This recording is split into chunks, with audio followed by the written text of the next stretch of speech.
Okay, good day. I'm back and I'm alive. So, this video is in continuation sa video natin last time. Again, still about graphing linear equations. Okay, so we already discussed two ways on how to graph a linear equation. This time, we have the last one. Ano yung last one? Let's check. So, di ba? First, we have graphing linear equation given 2 points, and also graphing linear equation given the x and y intercept. So this time, the last one is given the slope and a point on the line. So this is very important class because I hope you did not forget yung lesson natin about slope intercept form. Okay? So that is very important, especially transforming slope intercept form to general equation or from general equation of a line to slope intercept form. Yun yung pinaka-importante kasi yun yung gagamitin natin ngayon. So if nakalimutan nyo, you can check that one. Meron tayong videos regarding sa topic na yan, no? On how to convert general equation of a line to going to slope intercept form. Kasi yun yung gagamitan natin ngayon dito. Okay? So, let's continue and let's have an example. So,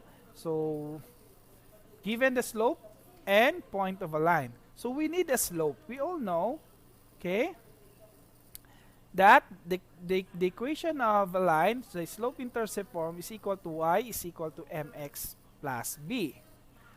Okay, ito, di ba? This is the slope intercept form where m is the slope, this one. Ito yung slope. So, we need to get this one para mag-graph natin yung line.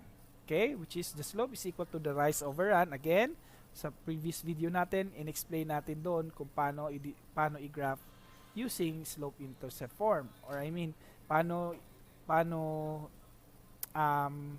i-transform yung isang equation from general to slope intercept form. And also, B is the y-intercept. Again, sa last topic natin, alam na natin ano yung x and y-intercept. Meaning, itong B pala is the y-intercept. So, meaning, the point where the line passes through the y-axis. Okay, so yan lang yung dalawa yung kakailanganin natin. Then, masosolve na natin o magagraph na natin yung ating line. So, let's have an example. So, we will use the same problem. The x plus 2y is equal to 4. From this, ita-transform natin this one to slope-intercept form. We all know that we need to transpose x so that yung matitira sa left side of the equation is yung y. So, this will become 2y is equal to negative x plus 4. And again, we have to eliminate 2. Okay, so we have to divide both sides by 2. Okay, so that will become 2y over 2 is equal to negative x over 2 and 4 over 2. So this is cancelled out, y na lang, and this is negative 1 half x, and this is 4 divided by 2 is 2. So this will become, yan. So if manotice nyo, naging negative 1 half. Kasi if x times 1, x pa rin. So ginawa lang natin to para makuha natin yung slope natin. Okay? So, next thing is, you have to identify the slope. We know that slope is the coefficient of your x, right? So, yung katabi ng x, yun yung slope natin. So, ano yung katabi ng x dito is negative 1 half. So, our slope is what? Ano yung slope natin? Slope is negative 1 half. So, negative 1 half. Okay? And we have to identify the y-intercept, which is ito, positive 2. Okay? So, yun. Nakuha na natin ang ating slope at ang ating y-intercept. Then, we have to graph it. So, first thing that you are going to do is to graph or to locate the y-intercept. So, since our y-intercept is 2, so, you plot that one dun sa ating Cartesian plane. So, y-intercept is 2 dito. Okay? So, ipa-plot natin. So, the next thing is, we have to plot the slope. Paano nga yung slope? Paano natin i-graph yung slope? Ito. We all know that slope is, okay, so again, we start here, the y-intercept, which is 0 and 2, then, we have to solve for, or we have to graph slope.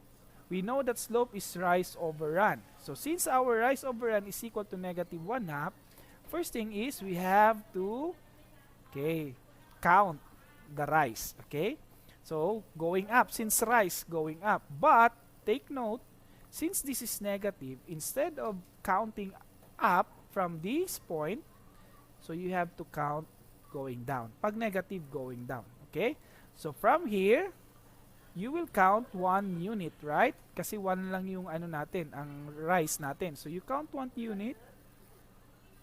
Yan, so makita nyo, 1 unit hanggang dito lang. So from that point, then you count 1 unit. Okay, so next is, anong next? So to, yung run natin. Ilang unit yung run? 2.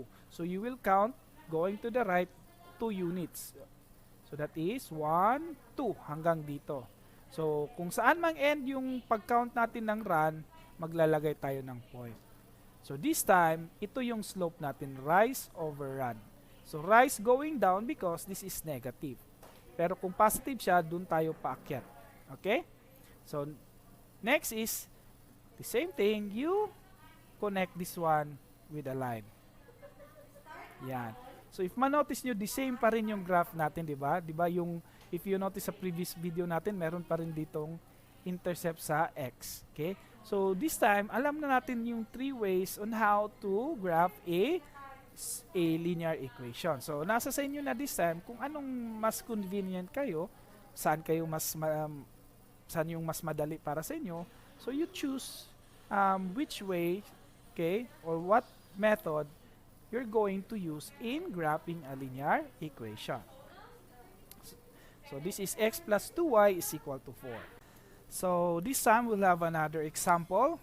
Okay, so the same, given slope and a point on the line. So our example is,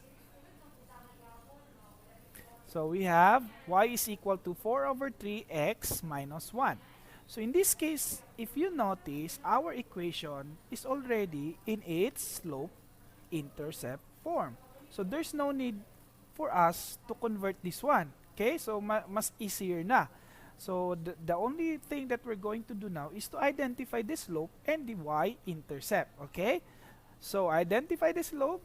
Slope is equal to the coefficient of x, or yung katabi ng x, which is 4 over 3. Okay, and our y-intercept is the constant term, which is negative 1. So kuha nyo, and next is we need our maiwagang Cartesian plane. Okay, so we need to plot first the y-intercept. Y-intercept is negative 1, so plot, hanapin natin yung negative 1 from y-axis. So ito yon. Okay, so you plot that there. So okay na. So next is, na-identify na natin yung y-intercept, which is 0 and negative 1. So next thing that we're going to do is plot the rise over run, which is 4 over 3. Okay? So our rise is 4, and take note, this is positive, so this is positive, so it's going up. Okay? So the rise is going up since positive siya. Kung negative, we count down. Okay? So 4 units up, you count. So from our y-intercept, dyan tayo mag-start. So we count 1, okay, count tayo. Okay, so let's go. So that is, wait. So if you notice, we count again 1, 2, 3, 4. So 4 units up. So 1, 2, 3, 4 hanggang 3. Okay, so ganun lang. Since this is 4, you count 4. 1, 2, 3, 4. And our run is 3 units. So we count 3 units going to the right. Yan. So 3 units going to the right. So that is 1, 2, 3. So kung saan mag-stop yung ating count, dyan tayo maglalagay ng dot. Okay? So ganun lang. Rise over run. Kung negative, pababa over run. Okay? Or ganyan. Okay? So tanggalin na natin and we connect this dot. Connect natin and this is what we got. So this is y is equal to 4x minus 1. So ang crucial lang dito, class, is yung yung knowledge nyo on transforming general equation of a line to a slope intercept form. Okay? So, I hope we learned something from this. Madali lang siya, no? Again, you can choose whatever method kung saan kayo mas nadadalian, no? In plotting or in graphing a linear equation. So, once again, this is Sir Paulo. If you have questions, comments, suggestions, and topics na you wanted us to discuss and make some videos, please notify me, comment it down below so that magagawa natin ng videos. Okay? So please don't forget to subscribe my YouTube channel, like and share. Okay? Once again, this is Sir Paulo. God bless you all.